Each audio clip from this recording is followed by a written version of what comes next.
Dr. Ribut Nurul Huda, seorang dokter yang ikut serta menjalankan fardhu kifayah, kewajiban untuk memurnikan nasab baginda Nabi Muhammad SAW dari para pencangkok nasab beliau. Ini ada penjelasan dari Dr. Ribut mengenai Syekh Yusuf Al-Qaradawi yang membuat sebuah tulisan sebanyak 22 halaman yang membatalkan nasab Bani Ba'alwi, yang semula itu oleh Bang Khori Oktiva itu mengatakan bahwa semua hasil muktamar di Lebanon, katanya semua ahli nasab berkumpul di Lebanon untuk membatalkan nasab Bani Ba'alwi. Ternyata zong ya, bukan semua ahli nasab, tapi satu orang ada Syekh Yusuf Al-Qaradawi itu mengadakan penelitian juga dan membatalkan nasab Bani Ba'alwi. Kita simak bersama penjelasan dari Dr. Ribut. Saya kemarin seperti yang disampaikan Pak Yusuf barusan ya, terkait masalah yang mengganjal ya. Saya kemarin ya terus terang karena faktor psikologis kalau bahasanya Dr. Ubaidillah itu, saya mencoba untuk menjelaskan ya tentang pentingnya koridor berpikir Islami dalam menjelaskan persoalan nasab, baik yang mendukung tesis maupun yang ingin merumuskan antitesis. Jadi kalau miliknya Tengku Khori itu belum bisa disebut antitesis ya. Beliau belum punya tulisan yang bersifat memadai untuk bisa dikaji. Berbeda dengan Kiai Haji Imaduddin Utsman ya, yang beliau juga sesuai dengan prinsip al-bahsu laisa bil kam bal bil kaif. Jadi penelitian itu pada dasarnya itu ditentukan oleh bukan oleh kuantitasnya, bukan oleh jumlah halamannya, tetapi oleh kualitasnya. Sejauh mana ide, metodologi, paradigma, konsep semuanya itu bisa terintegrasi secara konsisten.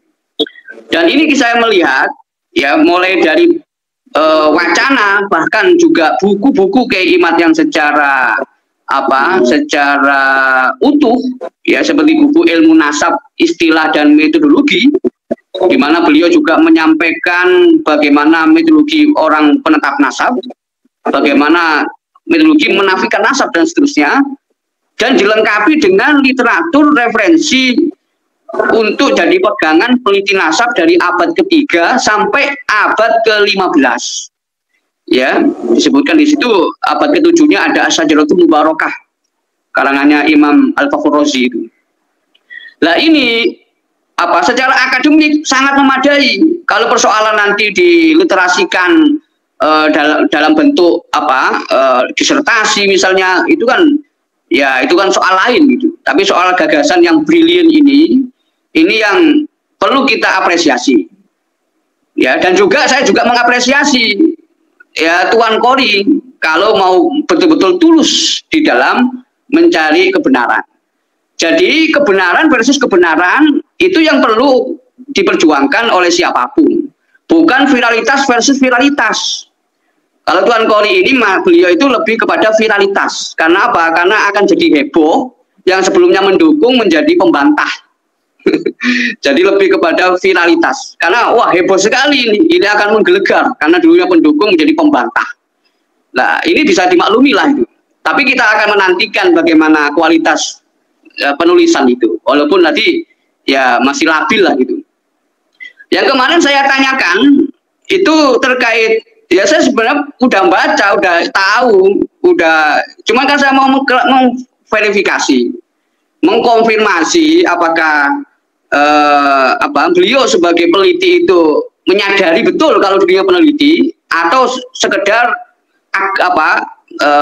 semangat untuk beretorika atau bahkan menyerang lawan debatnya. Itu aja. Ya, seperti kemarin yang saya tanyakan, bagaimana ketika orang ceramah mengatakan ulama nasab berkumpul di Lebanon dalam konferensi internasional. Jadi para ulama nasab itu kan dalam bahasa nahwunya kan jamak. Ya, itu kan kalau sampai ngomong begitu ya dalam ceramah itu kan ternyata keliru. Lah ini luar biasa ini, ya. Jadi mohon maaf dalam tanda kutip kecerobohan dan dampaknya yang viral itu ya menakutkan sekali. Ya, dalam kitabnya As-Suyuful Mujliyah itu yang ternyata itu ya bantahan untuk seseorang yang mengklaim nasabnya tersambung kepada Ba'alawi, yang dibantah nasab pribadinya dengan diperkuat keterputusan nasab Ba'alawi yang sudah ada sebelumnya, kajiannya sudah ada sebelumnya, ya, yang ditulis oleh Sayyid Abil Qasim Dr. Yasin Al-Khalidan itu yang nulis itu ya bukan sembarang orang itu. Beliau menulis dengan sangat padat, bil kaif, ya, kualitasnya luar biasa, hanya 22 halaman. Ya, jadi kan ini seperti yang diomongkan oleh ya. Ini kitabnya kan ya, kitabnya di halaman berapa? Ya. Coba. Ini ya benar, itu halaman 1 sampai 22. Ini nanti ada beberapa poin. Ya, ini yang saya perlu ingatkan. Seperti review yang dilakukan oleh Wakil Menteri Pendidikan Tinggi ya, Prof. Stella itu yang jadi guru besar di Chicago ya, di Amerika, dan sekaligus juga guru besar di Tiongkok, di Cina. Ya, itu kan beliau melihat ya ini kenapa mahasiswa kok diwajibkan misalnya membuat skripsi harus sekian halaman minimal, tesis minimal sekian halaman, disertasi minimal sekian halaman. Itu janganlah paradigma itu dipakai. Itu beliau melakukan review itu. Karena kualitas dalam riset bukan ditentukan oleh jumlah halamannya, tapi dimulai dari pikiran dan diksi-diksi yang digunakan dalam penelitian itu. Bagaimana tingkat koherensinya dan bagaimana tingkat konsistensinya, itu yang diutamakan dalam riset. Nah, kalau kemudian kalau ada peneliti yang sifatnya tadi mengatakan para ahli nasab berkumpul, yaitu para ahli nasab dalam konferensi internasional di Lebanon, wah itu dampaknya luar biasa, kecerobohan itu ya. Nah, ini yang perlu saya tekankan, itu misalnya dalam buku ini ada 4 poin ya, ada 4 poin, itu ada di halaman 6 ya, di halaman 6 ya halaman 6 itu kan. Nah, halaman 6 itu kan ada poin yang disebutkan butlanun nasabil mad'u kamalil huj bi butlani nasabi Ba'alawi fil Yaman. Jadi ada orang yang di situ mengaku dia sebagai istilahnya Nakoba Ashraf di Lebanon, ya, dia mengaku-ngaku Kamal Hut itu. Ya, dia mengaku punya nasab yang tersambung kepada Rasulullah. Ya, kemudian diteliti oleh Dr. Khalidan ini ternyata tidak tersambung. Ditambah lagi, kenapa? Karena nasab Ba'alawi itu sudah batil, sudah butlan. Ya, ini poin yang pertama. Kemudian di poin yang kedua, ya, sanian, ya, berikutnya halaman 7 itu. Di halaman 7, ya. Nah, coba apa yang beliau sampaikan di poin ini? Butlanun nasabi Ba'alawi bisyawahid tarihiyah. Jadi batalnya nasab Ba'alawi itu sudah banyak dibahas dengan syahid-syahid sejarah, dengan data-data sejarah. Wa ma ja'a bi syahadatil mu'arrikhin, dan juga saksi-saksi para sejarawan. Wa bil idhofati ila ma ja'a bi ummahati kutubin nasab. Ditambah lagi dengan referensi data yang ada dalam kitab induk nasab, jadi Ummahati Kutubin Nasab. Loh, ini luar biasa. Jadi kajian itu sebenarnya Kiai Iman tidak sendirian, walaupun Kiai Iman beliau mempelopori di Nusantara ini, tapi untuk yang mengatakan batal beliau tidak sendirian, ya, karena kebenaran itu adalah terbuka untuk siapapun, ya, terbuka untuk siapapun. apalagi kebenaran yang sifatnya nasab ini tidak bisa disintesakan. Ya, satu orang mengatakan benar, satunya mengatakan salah, digabung nggak bisa. Kalau putus berarti tidak tersambung. Kalau tidak tersambung, ya berarti ya putus. Ya, itu nggak bisa digabung, nggak bisa dijamekkan. Ya beda dengan ya barangkali kalau dalam pendekatan fikih yang rasionalisme itu mungkinlah ya karena ta'adudul riwayat misalnya atau ta'adudul ara' bainal ulama al-mu'tabarin misalnya oke lah nggak masalah. Tapi masalah nasab ini ya konsekuensinya satu. Ya konsekuensinya satu, terputus atau tersambung. Nah ini yang perlu dimengerti oleh umat Islam di Nusantara ini. Kalau Kiai Imad itu beliau tidak sendirian. Ya, kalau yang berbeda dengan Kiai Imad, ya barangkali beliau tidak meliti atau beliau misalnya mauquf lah. Kalau mauquf tidak perlu dijadikan rujukan. Ya, dalam polemik ini mauquf aja, kita nggak no comment. Yes, apa kata sejarah nanti, apa kata waktu yang berbicara.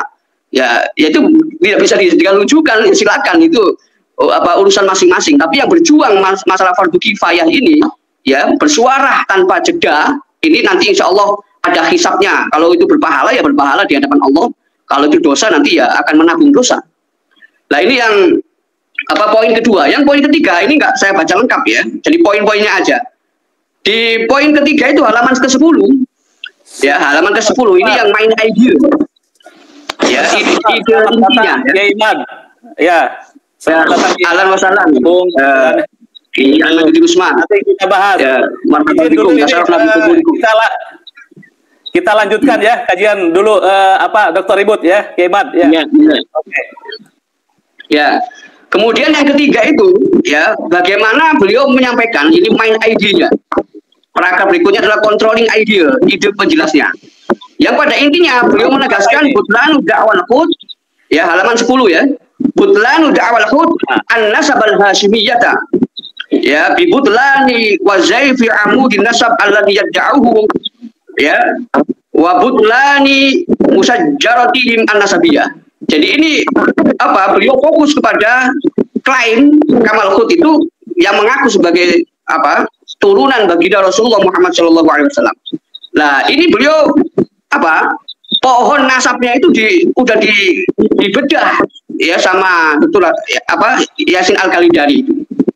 Kemudian yang keempat ya poin yang terakhir itu di halaman ke-14 itu. Berapa? Ya, ini poin yang keempat ini sekaligus bagi pembaca itu ya sebagai konklusi lah itu. Ya beliau menjelaskan tentang butlan dakwah Kamal Khut ya an-nasab al-hashimiyah bisyuhra an-nasabi al-ma'rufa anhum fi bilad syami wa ma ja'a an ali Khut. Jadi batalnya klaim ya Kamal Khut tentang nasab dirinya yang bersambung kepada Rasulullah berdasarkan apa? Ya berdasarkan informasi yang dia kumpulkan dari negara Syam dan juga dari keluarganya sendiri Alil Khut. Nah ini yang yang menarik ini. Karena saya sendiri menemukan ya disertasi yang ditulis oleh orang Ba'alawi, orang Yaman ketika kuliah di Sudan. Memang disertasinya nggak membahas nasab, tapi membahas tentang peran dakwah ya Ba'alawi di Yaman itu, dakwah Islam. Ya kemudian juga menyampaikan nasabnya Imam Al-Muhajir. Yang di situ ada footnote-nya, banyak sekali footnote-nya. Tapi dari footnote itu sama sekali tidak menyebutkan referensi tua, referensi primer, semuanya itu referensi sekunder. Ya abad-abad modern. Ini menunjukkan pondasi yang begitu rapuh ya yang kalau kita bela itu bagaimana membela pondasi yang rapuh. Makanya ini adalah polemik antara kebenaran dengan viralitas yang nanti akan dikawal oleh mereka-mereka yang mencoba untuk membuat antitesa tanpa ada data yang valid, yang akurat, yang relevan dengan kajian nasab ini. Nah ini jadi itu sesuatu yang janggal saja yang kemarin belum dijawab. Mestinya ini poin-poinnya ini disampaikan kemarin itu 4 poin itu baru kemudian dibantah. Itu maksud saya ya yang viral itu supaya begitu. Tapi ternyata tidak demikian. Tapi fokus kita bagaimana kajian akademik ini bisa tetap menarik perhatian sivitas akademika di Indonesia terutama, ya, karena ini terus terang ini adalah menyambut perkembangan baru dalam dunia keilmuan Islam. Saya sering mengulang-ulang itu fenomena yang terjadi, fenomena yang antagonistik zaman dulu sekarang menjadi fenomena yang sifatnya itu harus sintesis, harus saling menguatkan. Apa itu? Ya fenomena kalau dulu di Mesir yang gagal itu misalnya takrib bainal mazahib gitu. Di Mekah yang kemarin saya sampaikan itu binaul jusur bainal mazahib al-islamiyah. Itu yang hadir yang diundang itu ulama, ya anggota negara Muslim dunia, anggota Liga Muslim Dunia, karena yang mengadakan Liga Muslim Dunia, MWL itu, diadakan di Mekah yang kedua kalinya. Ternyata kemudian coba dilihat perkembangan berikutnya. Yang nanti merumuskan pemikirannya itu justru dari tokoh-tokoh Saudi. Yang notabene orang-orang Saudi itu ya mengikuti ideologi negaranya, yaitu ideologi Wahabi. Walaupun mengalami pergeseran saat ini di era Malik bin Salman itu mengalami pergeseran. Nah kemudian apa sumbangsi ulama Indonesia untuk masalah konsep binaul jusur bainal madzhab al-islamiyah kalau tidak terbiasa dengan diskursus genealogi, diskursus sanad pemikiran, sanad keilmuan, ya termasuk sanad masalah nasab itu, ya karena kajian Kiai Imad itu ya sesuai standar keilmuan, ya tidak bertentangan dengan masalah al-inqita' wal ittisal fi sanad atau fil khabar, karena kita tidak hidup di zaman sosok yang disebut fiktif Ubaidillah itu, ya sehingga kita hanya bisa memverifikasi melalui literatur yang kredibel dalam masalah ini. Nah ini agar kita bisa menghemat waktu karena juga kehadiran Kiai Imad, ya. Jadi itu saja sementara kejanggalan saya, Pak Yusuf, sudah saya sampaikan. Mudah-mudahan ini bisa memberikan pemahaman yang yang lebih utuh kepada publik, ya, tentang masalah polemik nasab, ya. Terima kasih. Ya, Pak Yusuf. Penjelasan dari Dr. Ribut Nurul Huda mengenai karya tulis Syekh Yusuf Al-Khalidari yang membatalkan nasab Bani Ba'alwi. Jadi ketika seorang peneliti itu ya harus konsisten juga, tidak plan atau labil seperti halnya Bang Qori Oktiva, hanya bisa berdebat kusir seperti itu dengan bahasa-bahasa yang bukan seorang akademisi, hanya debater gitu, debat saja, debat yang tidak akan menemukan suatu kebenaran. Kalau misalkan ingin menemukan suatu kebenaran, tinggal kitab Abnul Imam, tinggal tunjukkan manuskripnya. Kemudian samping itu DNA-nya juga harus dibuktikan.